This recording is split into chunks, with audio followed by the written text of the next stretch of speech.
राज्य में जब हमने मेट्रो की कल्पना की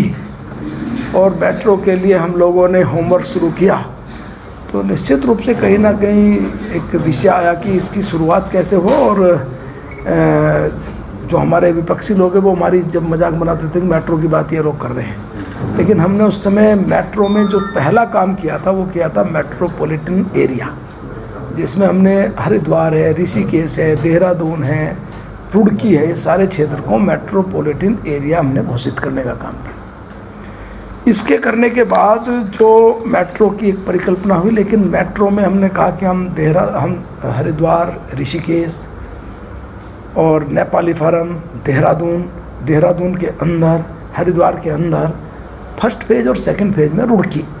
इस प्रकार से हम मेट्रो की कल्पना करेंगे। बाद में इसके लिए एक अध्ययन हुआ, तैयारी हुई, और तैयारी होने के बाद कई प्रकार के चेंजेज हुए। चेंजेज इस रूप में हुए कि उन्होंने कहा कि जो वाइबिलिटी है वो क्या है, खर्चा है तो वो क्या है,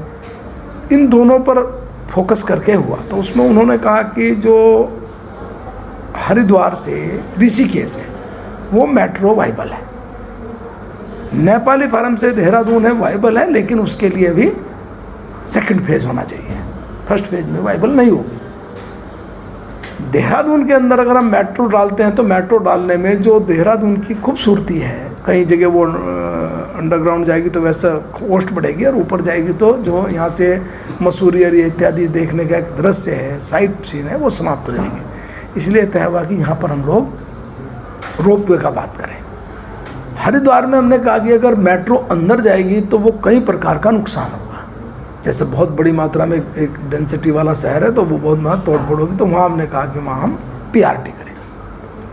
इस सारे को लेकर एक बातचीत हुई, इसका प्रेजेंटेशन हुआ, प्रेजेंटेशन होके एक अध्ययन दल गया, और अध्ययन दल यूरोप गया, और फिर अमेरिका के साउथ अमेरिका में गया, और पूरा अध्ययन करके वापस आया। वापस आने के बाद तब हमने दिल्ली मेट्रो को इसके लिए डीपीआर इत्यादि बनाने के लिए दिया।